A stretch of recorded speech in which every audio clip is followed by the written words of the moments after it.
Welcome, curious minds, to the deep dive. Today we're plunging into a truly fascinating and often quite heartbreaking story. Hmm. It kicks off with what looks like a simple climbing accident on this remote island, but it just unravels into this really complex web of secrets, loyalty, and some, well, profound ethical questions. Yeah. We've got a stack of sources, articles, personal notes, even a really immersive narrative piece. Our mission, as always, is to pull out the key nuggets, help you navigate this intricate human drama. Think of it like a case study, maybe. Human nature under extreme pressure. Indeed. And it's not just about what happened, is it? It's really about the why. Right. What does it tell us about the choices people make when, their personal truths clash head-on with these carefully built stories, these narratives? We'll look at risk, betrayal, the hidden costs, all through the lens of this one young woman's tragic death. It's powerful stuff. It really is. How seemingly small compromises can just snowball. So our story really ignites with this bombshell confession. It completely shatters the official story everyone accepted for 4 years.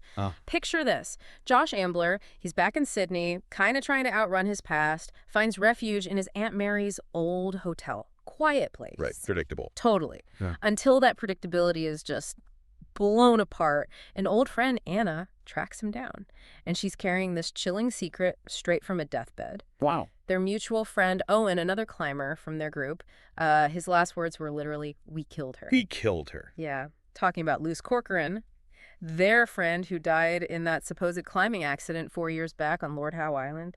That single phrase just changes everything. It absolutely does. I mean, that dying declaration, it forces us, and definitely Josh, to question the entire official story. Instantly. Instantly. It wasn't just some tragic accident.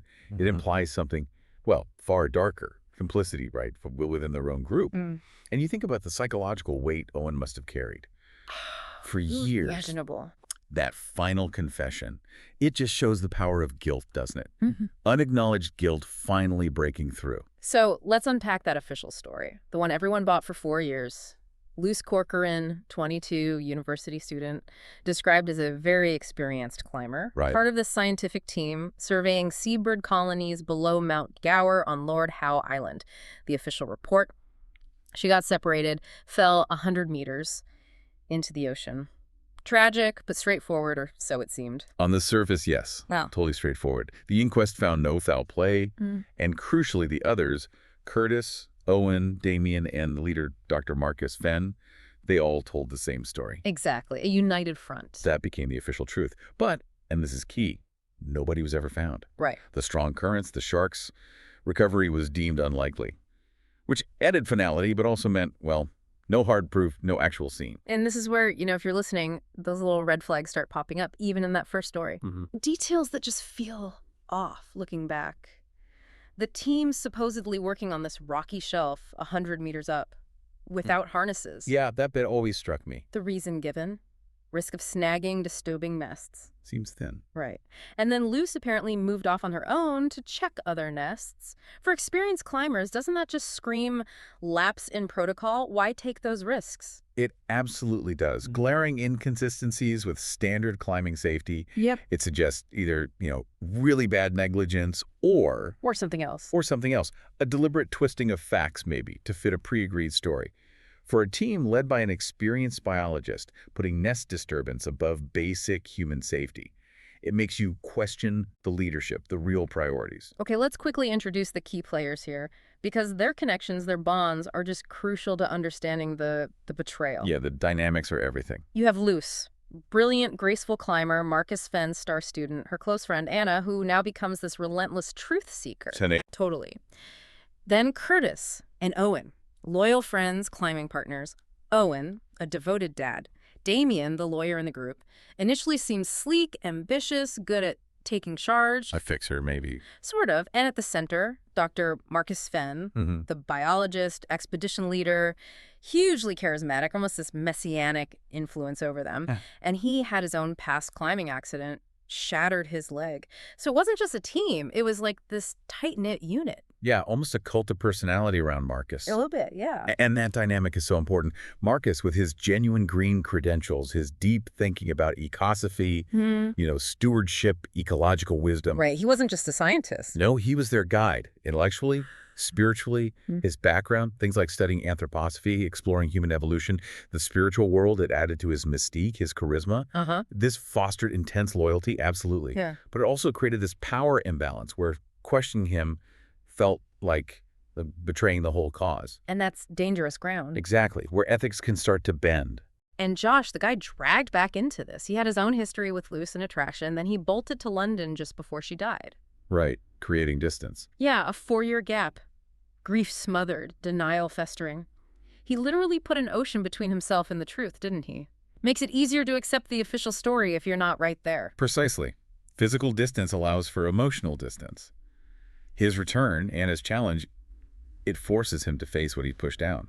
It shows how grief, denial, self-preservation, how they can really obscure reality. Okay, so the real deep dive, the actual unraveling, starts when Anna gets serious, starts digging into police reports and, crucially, Luce's electronic diary. The digital breadcrumbs. Exactly. And this is where the first undeniable crack appears in that official story. Josh finds this entry, last day, coordinates eastings, northings, but the grid identifier, it's WEE, not WF like all her other entries. A tiny detail. Tiny but huge. And an altitude, 149 meters. Just numbers, but they screamed lie. And the significance, it's profound. You cross-reference those coordinates, that specific grid reference. And they don't point to Mount Gower on Lord Howe Island.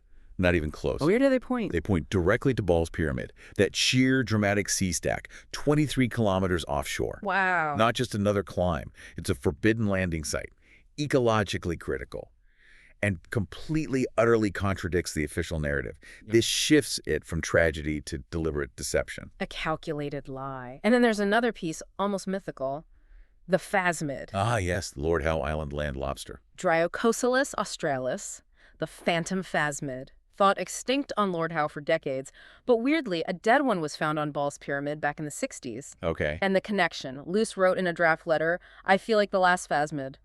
So sad. And then, a dead phasmid, found in her chalk bag on Ball's Pyramid. Oh, wow. That's incredibly poignant. Isn't it more than just biology? It feels like a symbol. A powerful, tragic symbol, yeah. The phasmid, rare, vulnerable, clinging to life on this isolated rock, it mirrors Luce's own state, doesn't it? Her despair, her isolation. Her identifying with it suggests this profound loneliness, maybe feeling like she herself was endangered after discovering something awful. And it ties back to Marcus. It does. His whole ethos was ecological preservation. Yet here's this creature, and by extension Luce, tangled up in a scheme that just tramples those ideals. It highlights this clash, maybe, between preserving nature and, well, other ambitions, like the kind of scientific quests mentioned elsewhere for immortality genes, overcoming limits. The phasmid is like this silent witness. So armed with these coordinates, this phasmid clue, Josh and Anna know they have to go there. To Ball's Pyramid. They have to see for themselves. Yeah, they mount their own expedition. Dangerous, unsanctioned, risky boat trip, terrifying climb up this sheer rock. A desperate act, really. To find a desperate truth. Their arrival is just chaos. The boat sinks. They're forced into this immediate climb just to survive. Straight into the danger zone. And as they climb, they find it. Luce's abandoned climbing gear, just left there. It hints at a free solo ascent. Climbing with no ropes, no safety gear. Yeah. Which is incredibly risky, often suggests intense emotional distress. Yeah. What does finding that gear tell them? Oh, it speaks volumes. Free soloing Ball's Pyramid. That's almost unthinkable, even for a pro. Yeah. It points to a breakdown, a deliberate embrace of extreme risk, maybe a desire to just escape. By any means necessary. Yeah. This wasn't some planned climb. It feels impulsive, desperate. And the truth behind why she did it, that comes from Bob Kelso, the boatman. He finally talks. Eventually, yes. Reluctantly. And what was the truth? What did he confess? Kelso reveals the devastating core of it all. Marcus, their revered leader, had orchestrated an illegal collection scheme. Egg specimens On Ball's Pyramid. on Ball's Pyramid, targeting rare species, the Kermadec petrel, and yes, the phantom phasmid, the whole student expedition to Lord Howe. Just a clever story. Curtis and Owen were in on it, and Damien, the lawyer. His job was to keep Luce distracted, away from the real action. The level of betrayal. It's staggering. So Luce must have found out somehow. How did that happen? What did she do? She did. It seems she overheard something at a party back on Lord Howe. A yachty talking to Marcus about Kermadec petrel eggs. Ah, the clue. Because they only nest on Ball's Pyramid. Exactly. Not Lord Howe. Massive giveaway. So she confronts Curtis and Owen right there on the pyramid. Imagine that scene. Must have been explosive. Her rage, her disillusionment, discovering her friends, her mentor, were involved in this illegal, unethical operation. She storms off. But instead of climbing down safely, She goes up, free solo. She goes up, free solo, into a brewing storm. A climb she likely wasn't prepared for, emotionally or technically in that state. Caught in the storm, she fell. So the whole Mount Gower story. A complete fabrication. Deliberate. Calculated to cover up their illegal activities, their negligence, Marcus's betrayal. And then, just when you think it can't get any more tragic, there's another layer. Luce is pregnant. Yeah. That detail it adds such an agonizing dimension. How does that change things? How does it reframe her final act? It makes her despair almost unbearable to contemplate. It wasn't just a betrayed idealist. It was a mother-to-be, feeling so trapped, so utterly distraught that she chose this ultimate risk. The source notes specifically say it was a decision made not for her child, which just highlights the depth of her torment. Her despair overwhelmed everything, even that primal protective instinct. It makes the betrayal even more heinous, her death even more heartbreaking. This whole story, it becomes this intense study in risk management, doesn't it? But in such a twisted way. Absolutely. Josh comes from finance, right? He understands risk models, Black-Scholes Merton, banking scandals, moral hedging. Right, calculating abstract financial risk. And then you contrast that with the catastrophic failure to manage ethical risk, human risk, within Marcus's group. It's like Damien's cover-up was his own warped version of risk management. Precisely. Josh understood mitigating moral hazard in finance. But here, the moral hazard exploded. Damien was managing risk, sure, but only their risk. His risk, Marcus's risk, the group's risk. Not Luce's. Not Luce's. He manipulated facts, spun the story, orchestrated the cover-up, all to avoid legal trouble, personal fallout. He swapped ethical responsibility for legal protection. It's a cynical, dangerous game, and it shows the chasm between calculating numbers and valuing human lives and trust. So all these revelations dump Josh and Anna into this massive ethical quandary.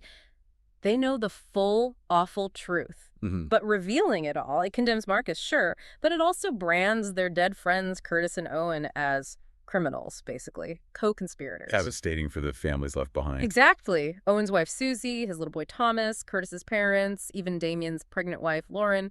So they choose. They choose a simplified version of the truth. A compassionate edit. Yeah. Josh says, I thought enough people had suffered over this. That's a heavy choice. What does that tell us about truth versus compassion? It forces us to ask, doesn't it? When is absolute unvarnished truth the priority? And when might compassion, preventing further men's suffering for innocence, justify?